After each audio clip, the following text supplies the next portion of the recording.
의 말씀은 누가복음 16장입니다. 신약성경 121면에 있습니다. 누가복음 16장 1절부터 13절까지.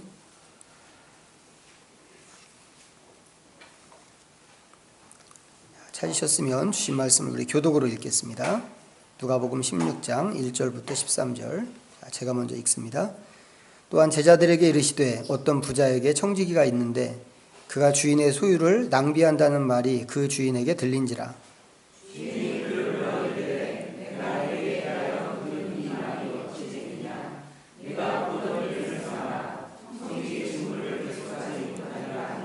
청지기가 속으로 이르되 주인이 내 직분을 빼앗으니 내가 무엇을 할까? 땅을 파자니 힘이 없고 빌어먹자니 부끄럽구나.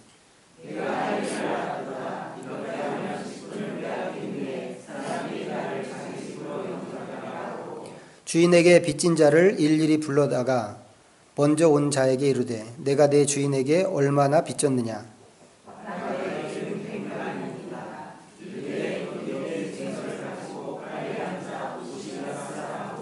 또 다른 이에게 이르되 너는 얼마나 빚졌느냐. 이르되 밀 100석이니이다. 이르되 여기 내 증서를 가지고 80이라 쓰라 하였는지라.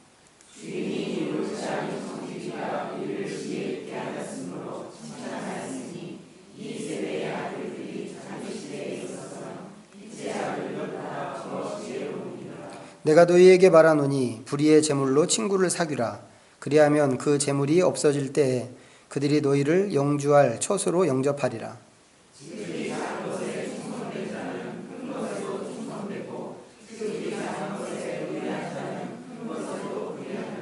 너희가 만일 불의한 재물에도 충성하지 아니하면 누가 참된 것으로 너희에게 맡기겠느냐.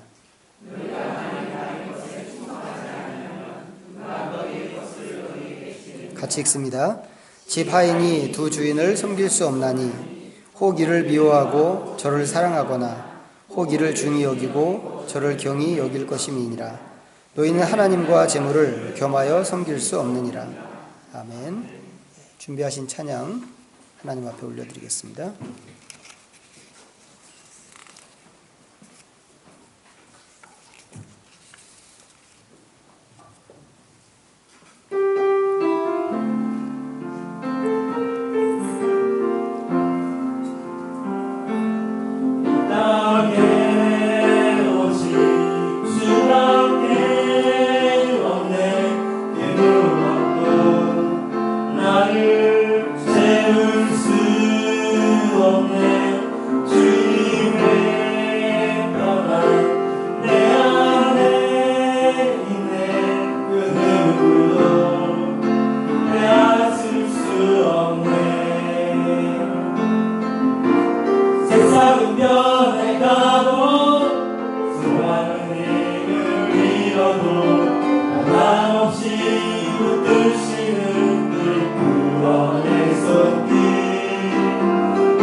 나를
하나님 고맙습니다.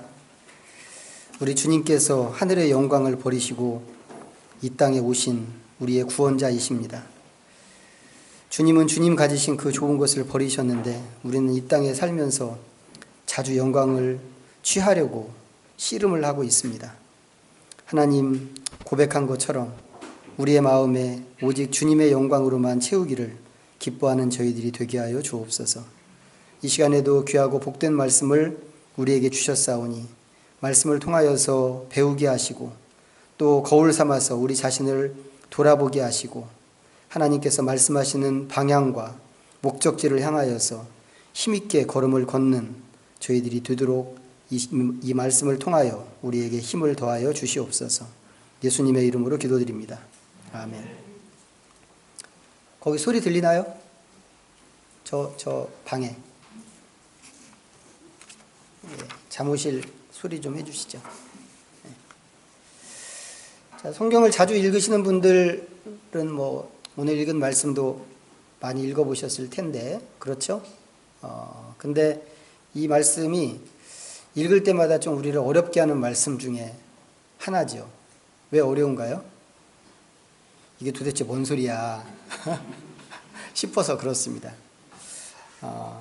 이게 이제 성경에 붙어 있는 제목을 보니까 옳지 않은 청지기 비유라고 이렇게 이제 제목을 붙여놨습니다. 그런데 이게 청지기 비유로만 되어 있지 않죠. 이 청지기 비유에 바로 이어서 예수님께서 그 비유를 통해서 제자들에게 뭔가 가르치시는 가르침이 뒤따라 나오고 또 그 뒤에 두 주인을 섬기는 문제가 또 이렇게 붙어 있습니다. 그래서 전체적으로 보면 세 가지 이야기가 섞여 있는 것 같은 그런 본문인데 이게 서로의 그 상관관계를 쫓기가 참 쉽지 않은 그런 맥락으로 되어 있습니다. 이제 그렇지만 글을 쓴 누가가 글을 이런 식으로 배열한 데는 이유가 있을 거라고 생각합니다. 독자들에게 뭔가 하고 싶은 얘기가 있어서 이제 글을 이런 식으로 배열을 했을 텐데 좀 우리가 따라가 볼 수 있는 대로 좀 한번 가보도록 그렇게 하겠습니다. 일단 이 본문이 다루고 있는 확실한 거 한 가지는 있습니다.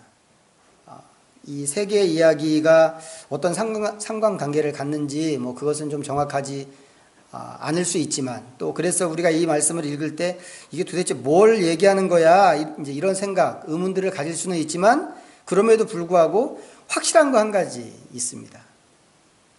뭔가요? 이 본문이 돈에 대해서 이야기하고 있다고 하는 겁니다. 그래서 아니 또 돈 이야기네 이제 이런 마음이 좀 들어요. 우리가 지금 계속해서 누가복음을 보고 있는데 누가복음 안에서 이 돈 이야기를 지금 몇 번째 하고 있는지 모르겠어요. 근데 여기가 끝이 아니고 이제 앞으로 또 나옵니다. 또 나오는데 누가가 왜 이렇게 돈 이야기를 자주 할까 궁금한데 오늘 읽은 본문의 마지막 절이 좀 도움이 될지 모르겠습니다. 13절 다시 한번 읽어보죠. 다 같이 시작.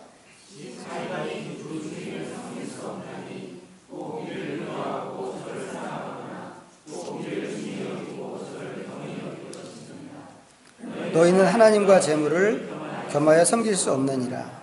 누가가 지금 무슨 얘기를 하고 있는가 하면 돈이 하나님을 대신할 수도 있다. 이 얘기를 하고 있습니다. 아니 어떻게 돈이 하나님을 대신할 수 있겠어요? 우리가 바보가 아닌 이상 하나님은 그 지구의 하나님, 영광의 하나님이고 돈은 그저 우리 호주머니에 들어있는 돈인데 어떻게 그 돈과 하나님을 구별 못하고 이렇게 하나님을 대신하는 것으로 돈을 취할 수가 있을까? 이런 생각이 들지만 누가는 그렇게 생각한단 말이죠. 그리고 만약에 누가의 생각이 합리적인 생각이라고 한다면 그만큼 위험하다는 얘기죠. 무엇이요? 돈이. 자칫 잘못하면 하나님하고 자리를 바꿔치기 할 수도 있을 정도니까 이 돈이라고 하는 게 위험한 물질인 것이 틀림없습니다. 오늘 본문은 그 얘기를 대놓고 하고 있단 말이죠. 대놓고 하고 있는 그런 구절, 13절이 그런 구절이기 때문에 전체적인 맥락에서도 좀 비슷한 이야기를 하지 않을까 싶습니다. 자, 어떤 부자가 있었는데 그 부자에게 청지기가 있었습니다. 그런데 이 청지기가 주인의 소유를 낭비했고 또 그 얘기가 주인의 귀에까지 들어갔습니다. 우리말 성경 분위기를 보면 마치 주인의 이런 나쁜 행동이 소문을 타고 주인의 귀에까지 들어간 것처럼 이렇게 보입니다. 발 없는 말이 천리를 가는 것처럼 그냥 암암리에 사람들이 그런데 아무개가 그런데 뭐 이렇게 해서 이야기가 전해져서 주인의 귀에까지 들어간 것처럼 보이는데 원문에는 그렇게 되어 있지 않고 누군가에 의해서 고발이 들어간 것입니다. 8절에서 이 청지기를 옳지 않은 청지기라고 아주 딱 규정을 해버렸어요. 이제 그런 것을 보면 이 청지기가 무고하게 또 고발당한 것 같지는 않습니다. 이 사람이 진짜로 주인의 소유를 허비한 거죠. 그런데 이제 여기서 금방 떠오르는 질문이 있습니다. 어떤 거냐면 청지기가 어떻게 주인의 소유를 허비 내지는 낭비할 수 있었을까 하는 것이고, 또 하나는 이 청지기는 그 돈을 어디다 썼을까 하는 것입니다. 물론 본문에는 나와 있지 않습니다. 그렇지만 궁금합니다.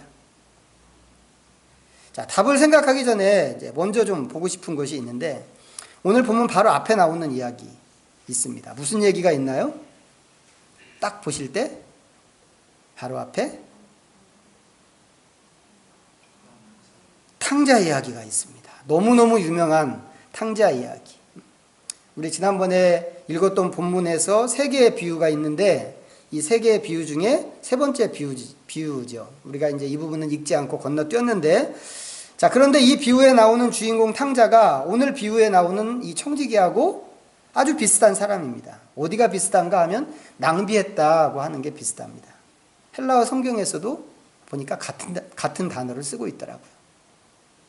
탕자는 아버지의 재산을 낭비했습니다. 아버지에게 유산을 받아서 집을 나왔는데 집을 나와서는 허랑방탕하게 살았고, 이제 그렇게 하면서 받은 재산을 전부 낭비해 버렸습니다.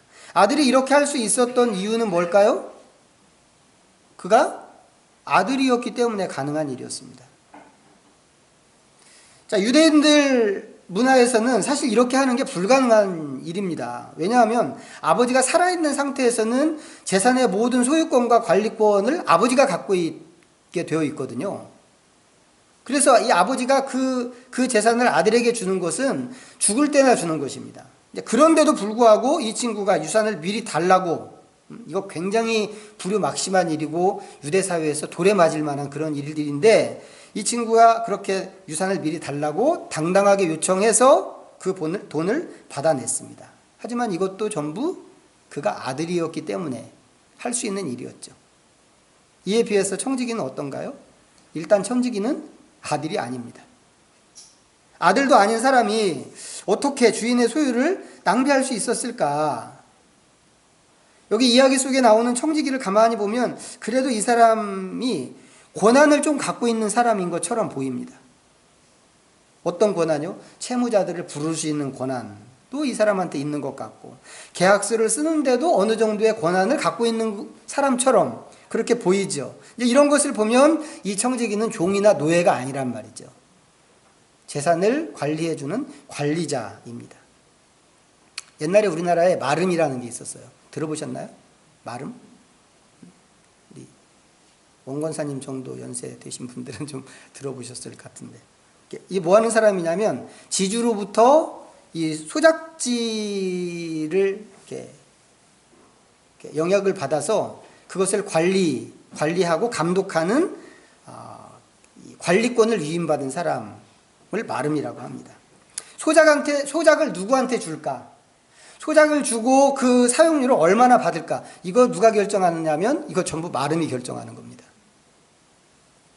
제가 정확하게는 기억이 안 나는데 책 제목이 조정래 씨가 쓴 소설에 보면 아리랑이지 않을까 싶은데, 그분 소설에 보면 이 소작인들에게 마름이 어떤 존재인가에 대해서 아주 적나라하게 묘사되어 있는 그런 장면이 있습니다.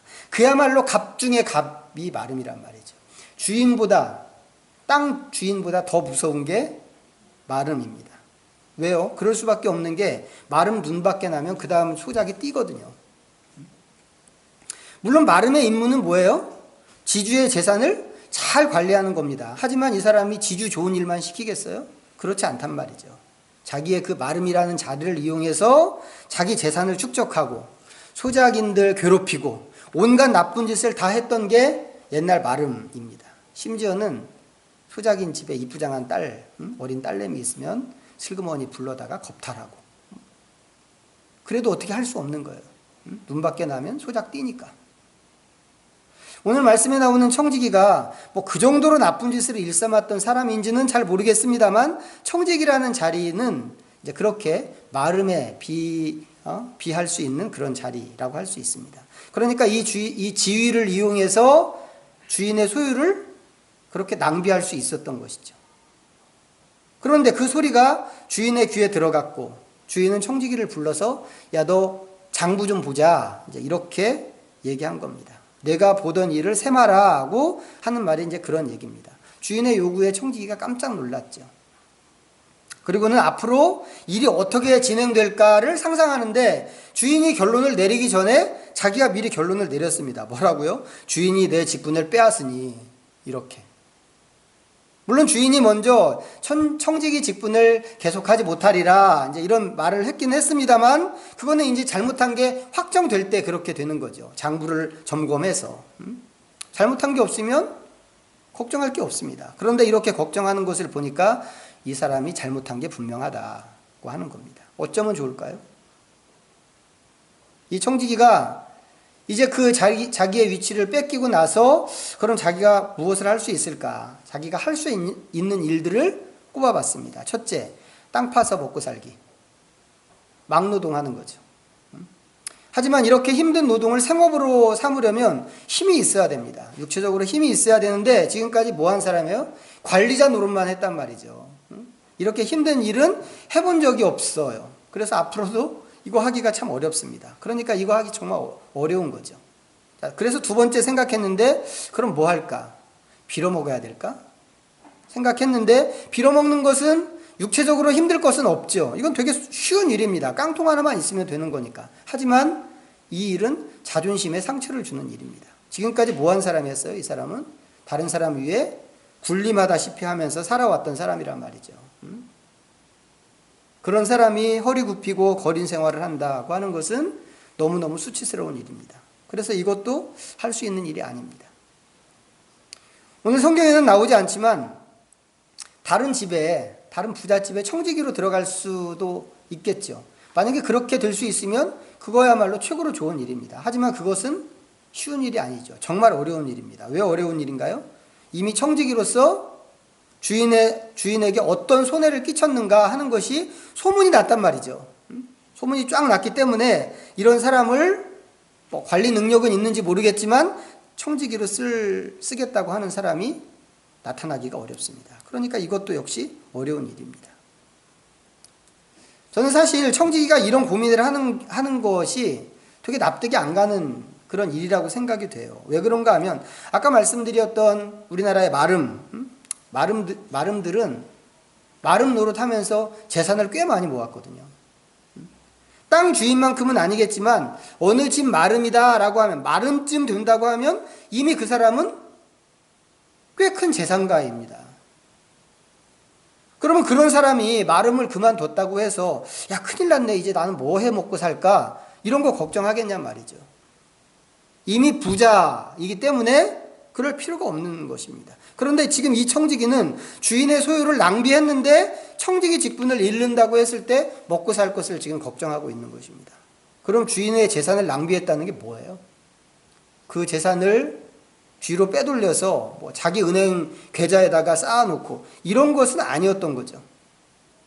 어디다 썼을까요? 주인의 재산을 그냥 흥청망청 쓴 거죠. 흥청망청. 관리 권한이 자기에게 있다고 하는 것만 생각하고 자기가 하고 싶은 것을 그냥 하면서 산 겁니다. 그렇게 살던 사람이 좋은 직장을 잃게 된 것을 알게 되고 나서야 이렇게도 생각해보고 저렇게도 생각해보는 겁니다. 그러다가 이 사람이 생각해낸 게 뭐예요? 사람들의 빚을 깎아줘야 되겠구나 라고 한 겁니다. 주인이 장부를 보자고 한 상태란 말이죠. 그러니까 아직은 완전히 잘린 게 아닙니다. 어느 정도의 이제 시간이 남아 있는 거죠. 그 사이를 이용해서 이 사람이 이런 일을 계획하는데 빚진 사람들을 다 불러 모았습니다. 그리고는 일일이 얼마나 빚을 졌는지 묻고 빚 문서를 고쳐쓰게 합니다. 처음 온 사람이 기름 100마리라고 그랬습니다. 기름 100마리 어느 정도인지 우리는 감이 안 잡히는데, 자, 이 청지기가 빨리 기름 50말로 고쳐쓰라고 그랬습니다. 절반을 깎아줬어요. 이 기름은 올리브 기름입니다. 이 팔레스타인에서 나오는 올리브 기름. 기름 100마리면 그 당시 돈으로 한 1000데나리온 정도 된다고 합니다. 한 데나리온이 노동자 하루 품삯이란 말이죠. 그러면 1000데나리온이면 이게 한 3년치 품삯이 되는 겁니다. 이런 빚을 진 사람이 일상적인 노동자는 아니었겠죠. 아니었을 것 같습니다. 근데 누구한테든지 이 정도 빚이면 되게 큰 빚인 것은 분명합니다. 그런데 그 큰 빚을 절반으로 줄여줬습니다. 그 다음 사람도 마찬가지죠. 넌 뭘 얼마나 빚졌냐 그랬더니 밀 100석 빚졌습니다 라고 그랬습니다. 청지기가 그럼 빨리 80이라고 고쳐쓰라고 그랬습니다. 여기 나오는 밀 100석은 100에이커 땅에서 얻을 수 있는 소출이라고 그래요. 한 에이커를 우리나라에서 쓰는 평으로 환산하면 1230평 정도 된다고 합니다. 1에이커가. 그러면 곱하기 100 해서 나오는 밀을 돈으로 환산하면 한 2500에서 3000데나리온 정도라고 그럽니다. 그럼 아까보다 훨씬 큰 돈이죠. 거기서 20%를 삭감해 줬습니다. 그럼 한 500-600데나리온을 빼준 겁니다. 이것도 역시 한 2년 정도의 노동자 품삯입니다. 자, 이런 과정을 보면서 좀 생각하게 되는 의문이 또 뭐냐면, 이 사람들은 무슨 빚을 이렇게 많이 졌을까 하는 겁니다. 그리고 또 하나 의문은, 어쨌거나 청지기가 삭감해준 이 비용은 주인에게 속한 재산일 텐데 이게 청지기가 자기 마음대로 이런 식으로 빼주면 이거 범법 아닌가 하는 생각도 든단 말이죠. 우리가 먼저 생각해 볼 수 있는 것은, 한 사람이 이렇게 큰 빚을 지는 것이 이게 과연 정상적인 일인가 하는 겁니다. 우리 사회처럼 무슨 위험성이 큰 주식에 눈 감고 투자한 것도 아니고, 얼마 전에 그런 적 있었죠. 뭐 우리은행인가에서 몰랐어요. 아니면 뭐 요즘 우리 사회처럼 무슨 대규모 사업을 하는 그런 시절도 아닌데 이런 빚을 뭐 때문에 졌으며 어떻게 졌을까? 한 가지 생각할 수 있는 것이 고리대금이란 말이죠. 고리대금. 실제로 구약성경 안에서 고리대금으로 망가진 사람들 이야기가 많이 있거든요. 이스라엘 안에서도 그런 일들이 많이 있었는데, 에스라 느헤미야서를 보면 그 시대에 그런 일들이 있어서 지도자들이 크게 경고하는 그런 장면이 나옵니다. 원칙적으로는 유대인들 사이에서는 돈을 빌려주고 이자를 받으면 안 됩니다. 심지어는 돈을 빌려주고 빨리 돈을 갚으라고 독촉도 하면 안 됩니다. 심지어는 그 빌려준 돈을 7년, 안식년이 되면 다 탕감해 주도록 되어 있습니다. 그런데 실제로는 이런 일이 비일비재하게 일어났단 말이죠. 돈을 빌려주고 이자를 받고 그 이자가 아주 고금리의 이자이고, 오늘 본문에 나오는 주인이 그런 고리대금 업자인가에 대해서는 분명하게 언급하지 않고 있지만 얼마든지 그럴 수 있단 말이죠. 한 사람이 개인이 이렇게 큰 빚을 졌다고 하는 것을 보면 이런 거 생각하게 된다는 것입니다. 뉴스에서 우리가 종종 이제 보는 것처럼 이 고리대금이라는 게 정말 무섭단 말이죠. 왜? 이자가 막 눈덩이처럼 불어나기 때문에. 그래서 원금을 처음에 100만 원 빌렸는데 나중에 보니까 이자가 막 1000몇백만 원씩 되고, 원금보다 이자가 막 몇 배씩, 몇십 배씩 이렇게 되는 경우가 있단 말이죠. 거기다가 그 빚을 이 주인이 직접 관리하지 않고 있죠. 중간 관리자를 가운데 세웠습니다. 이런 경우라면 상황이 훨씬 더 심각해집니다. 왜요? 이 청지기가 채권자와 채무자 사이에 서서 자기가 먹을 커미션까지 거기다가 분명히 붙였을 거니까. 이렇게 하면 돈을 빌린 사람으로서는 빚이 훨씬 더 커지는 것이죠. 그런데 하나님 앞에서는 이게 전부 불법인 겁니다. 제가 청지기 입장이라고 생각하면 금방 드는 생각이 이런 거였을 것 같아요. 이제 다 잘린단 말이죠. 그러면 내 몫이 떠내려가는구나. 이 사람 빚 장부에다가 내가 먹을 커미션까지 딱 붙여놨는데 내가 잘리면 이거 내가 먹을 거 이거 떠내려가는구나. 이거 잘리면 소용없는 거죠. 커미션이고 뭐고. 그래서 이 사람이 더 살 길이 막막했는지도 모르겠습니다. 그러다가 생각한 것이 빚을 깎아주는 것이었는데 이제 이렇게 하기로 한 데는 의도가 있었죠. 4절입니다. 4절. 내가 할 일을 알았도다. 이렇게 하면 직분을 빼앗긴 후에 사람들이 나를 자기 집으로 영접하리라 하고. 이건 이제 그 당시의 문화라고 할 수 있는데 상호성의 윤리라고 하는 문화입니다. 서로가 상호적으로 이렇게 호의를 주고받는 그런 원리라는 거죠. 어쨌거나 빚을 진 사람한테는 이렇게 많은 빚을 깎아준다고 하는 게 은혜란 말이에요. 은혜. 이 청지기가 자기한테 은혜를 베푼 거죠. 이런 호의를 받았으면 어떤 모양으로든지 보답을 해야 되는 겁니다. 그냥 지나가면 안 되는 거란 말이죠. 그게 의무예요. 보답을 하는 게. 청지기가 그것을 생각한 겁니다. 당연히 이 사람의 행동을 우리가 뭐 선하다 이렇게는 할 수 없습니다. 순전히 자기 앞날을 위해서 꾀를 낸 거니까. 그런데 8절에 뭐라고 되어 있나요? 8절 보시죠. 다 같이 읽습니다. 시작.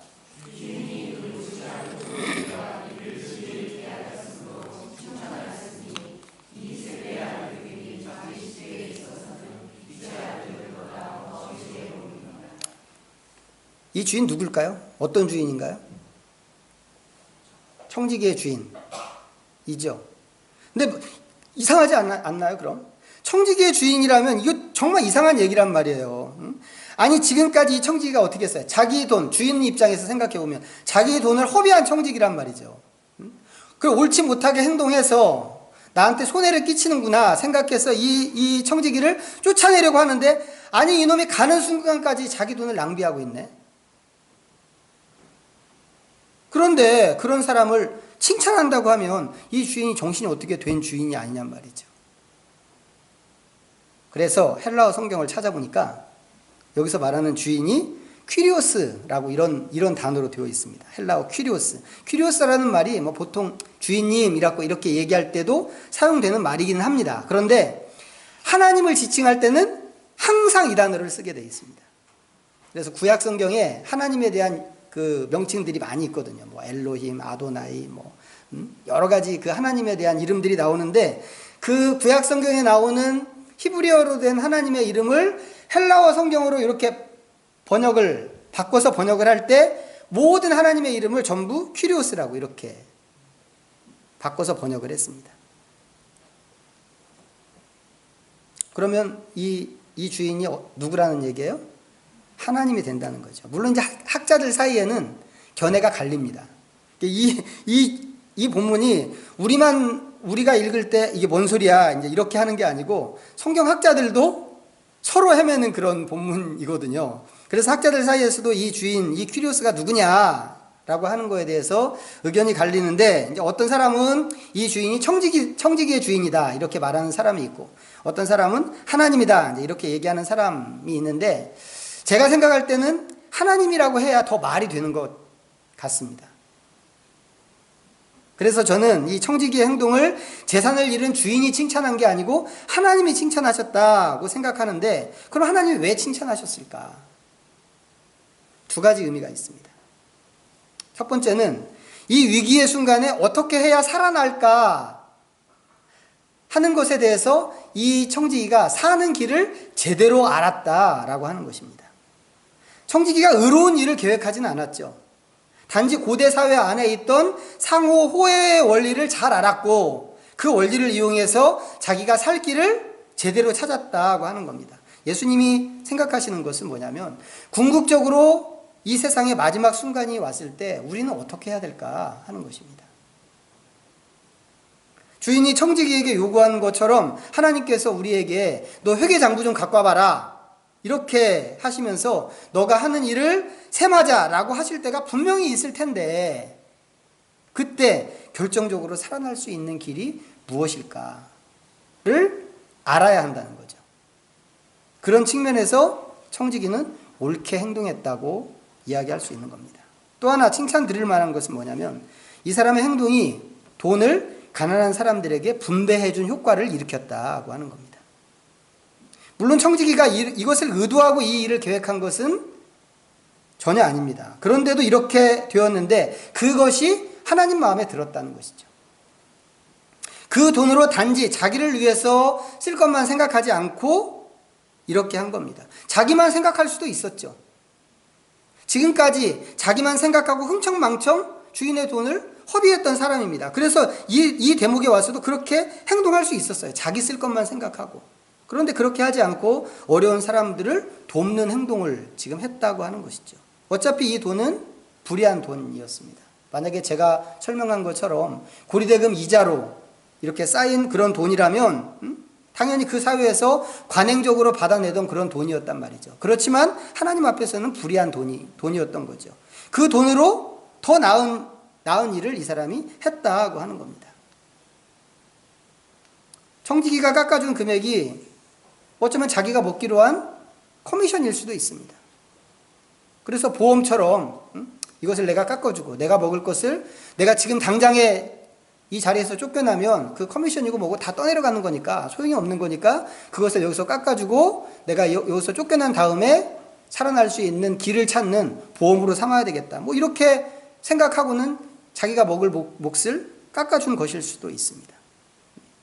하지만 이 사람이 나쁜 마음을 먹고 빚진 사람들을 불러다가 자기 몫을 지금 당장에 내놓으라고 이렇게 독촉할 수도 있었단 말이죠. 그런데 그렇게 하지 않고 기왕이 없어질 돈인데 깎아주기로 한 것입니다.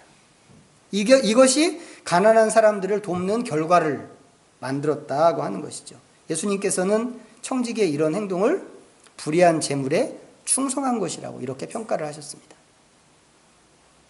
물론 그렇다고 해서 우리가 이런 일을 위해서 불의한 재물을 막 쫓아다녀야 된다.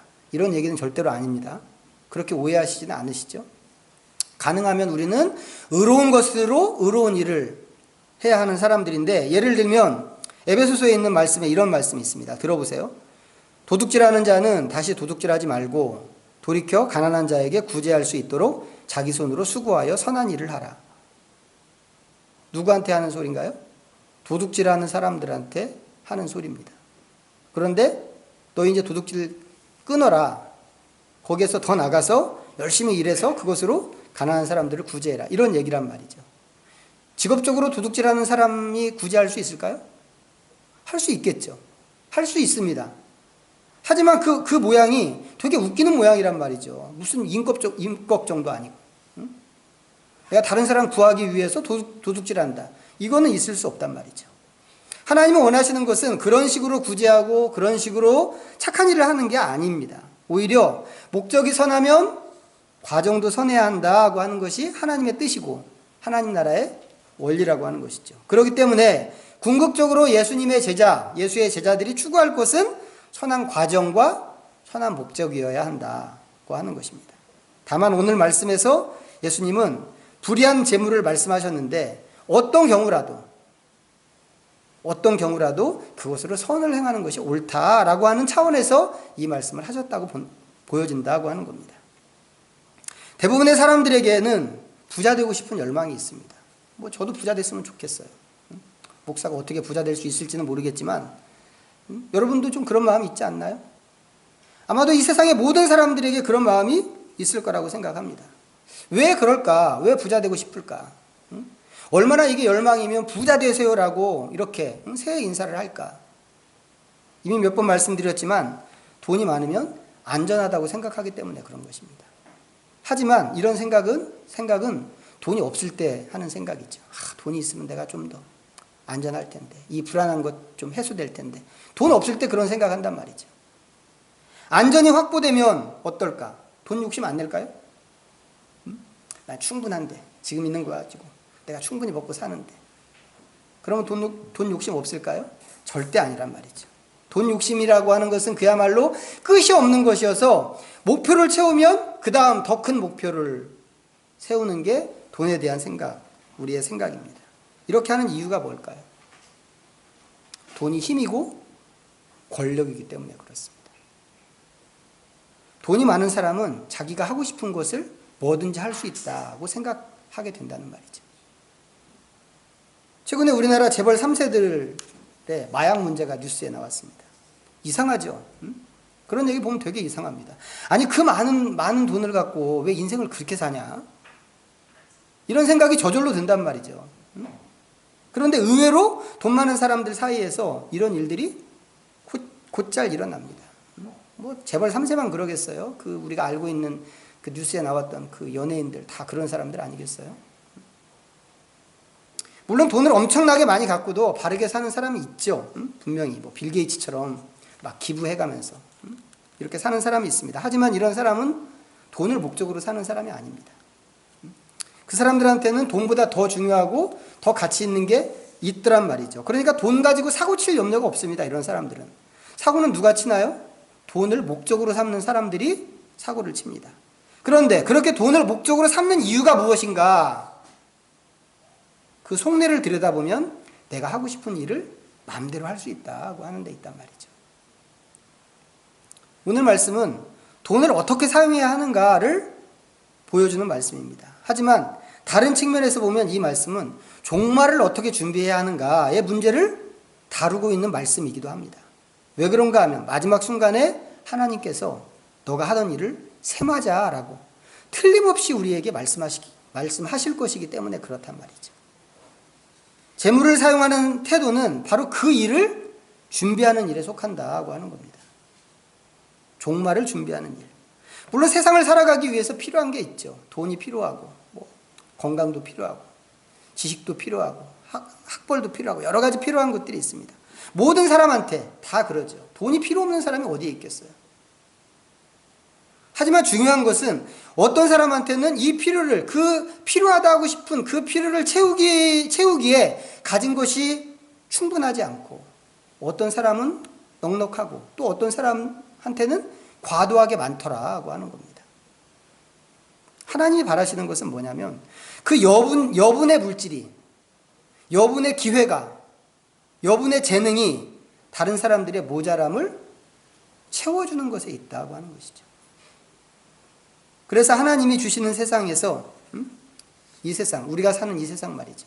이 세상에서 모든 사람들의 삶이 만족스러울 수 있기를 하나님이 바라신다라고 하는 겁니다. 이렇게 해야 하는 이유가 무엇인가? 그것을 통해서 하나님이 하나님의 나라를 보여주시기 때문에 그렇습니다. 하나님의 나라가 완성되면 어떻게 되겠어요? 그 세상은 공평한 세상이 되겠죠. 그 공평한 세상을 보여주기 위해서 하나님께서 구약 성경에 그렇게 이스라엘 사람들한테 너네들은 하나님의 백성이기 때문에 이렇게 살아야 돼. 빚을 줘도 독촉하면 안 돼. 너네끼리는 이자도 받으면 안 돼. 7년 지나면 너네들 그거 다 탕감해 줘야 돼. 돈 주고 땅을 사와도 50년마다 한 번씩은 그 땅도 다 돌려줘야 돼. 하나님 나라에서는 그렇게 모든 사람들이 균등하게 살아간다고 하는 것을 그걸 통해서 보여주고 싶었던 것이죠. 하나님이 관심 갖는 것은 거기에 있습니다. 그래서 하나님 지금도 우리에게 이 세상을 허락하시고 허용하시고 이 세상에서 우리로 하여금 살게 하셨는데 이 세상도 그렇게 되기를 바라고 계신다고 하는 것이죠. 이런 이유 때문에 물질에 대한 태도는 항상 충성심의 척도가 될 수 있습니다. 누구에게 충성하는가 하는 겁니다. 주어진 기회로 하나님의 뜻을 이루는 사람은 하나님께 충성하는 것이고 그렇지 않은 사람은 다른 것에 충성하는 것이란 말이죠. 돈을 목적으로 하는 사람은 돈에 충성하는 것이고 욕망에 집착하는 사람은 자기에게 충성하는 것이 되는 겁니다. 재능도 마찬가지고 여타의 기회들도 다 마찬가지입니다. 이번에 조국 법무부 장관 문제로 청년들이 막 분노한다고 하는 얘기 들었습니다. 20대 청년들이. 왜 그렇게 분노합니까? 들어보면 기회가 공정하지 않아서 그렇게 분노한다고 이야기합니다. 물론 저는 개인적으로 다른 생각을 갖고 있습니다만 기회의 불공정이라고 하는 것은 사람들이 분노하기 이전에 하나님이 바라시는 게 아니란 말이죠. 이 불공정이라고 하는 것은. 하나님께서는 사람들 사이가 공정하게 되기를 바라고 계십니다. 말씀드린 것처럼 하나님의 나라가 완성되면 그런 공정한 세상이 될 겁니다. 지금 우리가 경험하는 불공정 같은 것은 다 사라질 게 분명하단 말이죠. 그렇지만 하나님이 정말 바라시는 것은 그렇기 때문에 이 세상에서도 하나님이 원하시는 모습이 나타나야 된다라고 하는 겁니다. 어떻게 해야 나타날까요? 그 모습이 더 가진 사람이 덜 가진 사람에게 자기 것을 나누어 주는 거죠. 공산주의자 같은 생각인가요? 근데 성경이 그렇게 이야기하고 있는 겁니다. 성경. 그렇게 해서 하나님의 나라가 어떻게 좋은가 하는 것을 보여주고 싶으신 것이죠. 하지만 이 일을 누가 하겠어요? 누가? 5만 원만 어디 가서 손해봐도 막 억울한 마음이 속에서 이렇게 솟구쳐 올라오는데 그 누가 할까? 오늘 말씀 보세요. 오늘 말씀 보면 누구한테 하신 말씀인가요? 누구한테 말씀하셨어요? 1절? 제자들에게 하신 말씀으로 시작을 했습니다. 그런데 자 13절, 14절 가보세요. 14절 가보면 우리가 읽지 않았습니다만 이 이어지는 이 구절에 보니까 거기 누가 있어요? 바리새인들이 있습니다. 이 사람들도 예수님의 말씀을 들었겠죠. 들었는데 어떻게 합니까? 다 듣고는 비웃고 있습니다. 왜 비웃어요? 말 같지도 않은 소리를 했다 이거죠. 말 같지도 않은 소리를. 바리새인들이 이런 식으로 반응을 보이는 이유가 무엇일까? 거기 연이어지는 그 구절에 말씀하기를 그들이 돈을 좋아하는 사람들이기 때문에 그렇다라고 이야기합니다. 이런 사람들은 절대로 예수님 말씀대로 살지 않겠죠. 누가 예수님 말씀대로 살겠습니까? 내 호주머니에 있는 돈을 누가 꺼내서 다른 덜 가진 사람들에게 누가 나눠주겠냔 말이죠. 바리새인들은 절대로 할 수 없습니다. 그래서 제자들이 중요한 거죠. 예수님께서는 당신의 제자들이 당신이 가르치신 대로 그렇게 살기를 바라고 계십니다. 그 자체가 미래에 있을 하나님의 질문에 대답하는 준비란 말이죠. 너 어떻게 살았는가? 너가 한 일이 무엇인가? 회계장부점 한번 갔다가 계산해보자 라고 하는 그 하나님의 말씀에 준비하는 일이다라고 하는 겁니다. 뿐만 아니라 그렇게 하는 것은 하나님에 대해서 충성하는 그런 일이 되기도 합니다. 그래서 이렇게 제자들이 예수님의 말씀대로 살아야 된다는 것이죠. 지금은 아무것도 보이지 않습니다. 하나님의 나라가 어디 있어요? 완성된 하나님의 나라가. 우리도 어떤 때 보면 그런 나라가 정말 있을까? 이런 생각이 들 때가 있는데. 그러니까 대부분의 사람들은 이 하나님의 나라가 안 보이는 이 세상에서 보이는 나라의 그 보통 일반적인 원리를 따라서 살 수밖에 없습니다. 대부분의 사람들이 그렇게 살겠죠. 훨씬 많은 사람들이. 그렇지만 적어도 예수님 기대하시는 것은 적어도 예수님의 제자들만큼은 제자다운 모습을 가져야 된다라고 하는 것입니다. 그래서 지금 바로 여기에서 우리가 서 있는 이 자리에서 하나님의 나라를 이룰 수 있는 그런 사람들로 계속해서 세워져 가야 된다라고 하는 거죠. 돈 얘기가 우리한테 늘 어려운 문제이긴 합니다만 오늘 이 말씀도 되게 어렵죠. 말씀을 이해하는 것도 어렵지만 이해한 말씀을 실천하는 거 훨씬 더 어려운 그런 말씀입니다. 그렇지만 우리가 정말 우리의 속사람으로 우리의 생각을 집중해서 이 말씀을 듣고 받아들여야 하는 그런 말씀이라고 하는 것을 우리가 기억했으면 좋겠습니다. 우리가 이 세상에서 그리스도의 제자로 어떻게 살아갈까? 어떻게 살아갈까? 누가가 말씀드린 것처럼 누가가 계속해서 돈 얘기를 하는 이유는 이 돈 문제가 돈을 하나님의 뜻대로 하나님이 원하시는 대로 사용한다. 아니면 내가 원하는 대로 사용한다. 세상이 원하는 대로 사용한다. 이 갈등 속에서 우리가 너무 많은 싸움과 씨름을 할 수밖에 없다고 하는 것을 이 사람이 잘 알기 때문에 그렇단 말이죠. 힘들면 어떻게 해야 되겠어요? 기도해야 되죠. 하나님 내가 정말 이렇게 해보고 싶습니다. 해보고 싶은데 차마 용기가 안 납니다. 나 좀 도와주십시오. 내가 그래도 그리스도를 고백하는 사람인데 이렇게 한번 해보고 싶습니다. 예수님의 열망이 우리의 열망이 되었으면 좋겠습니다. 그래서 우리의 삶의 방식을 통해서 이 땅에서 하나님의 나라를 드러내 보이고 하나님 모르는 사람들이 아 하나님의 나라가 저런 거군 이라고 알아들을 수 있게 보여줄 수 있게 그렇게 사는 하나님의 사람들이 다 되시기를 부탁드리겠습니다. 기도합니다. 이 시간에도 우리 주신 말씀 잠시 기억하면서 묵상하겠습니다.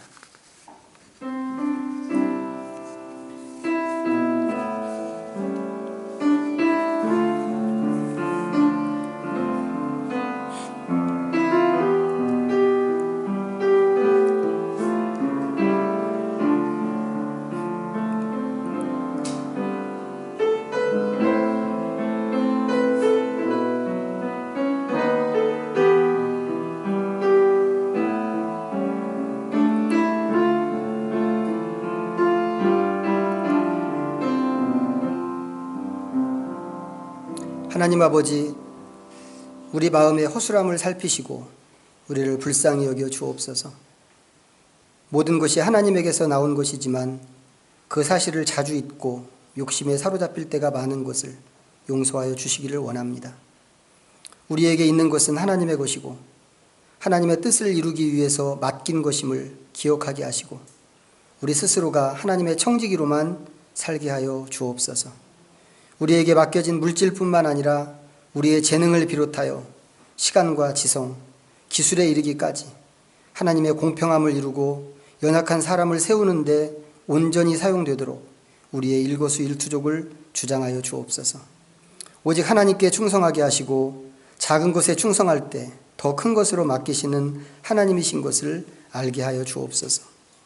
우리의 욕심 때문에 하나님의 길을 놓치지 않도록 저희를 도와주시고 마지막 날 주님의 심판대 앞에서 우리 삶의 장부를 담담히 펼칠 때 주님의 칭찬과 인정을 얻을 수 있도록 오늘을 지혜로 걷게 하여 주옵소서. 예수님의 이름으로 기도하옵나이다. 아멘. 모두 자리에서 일어나셔서 찬송가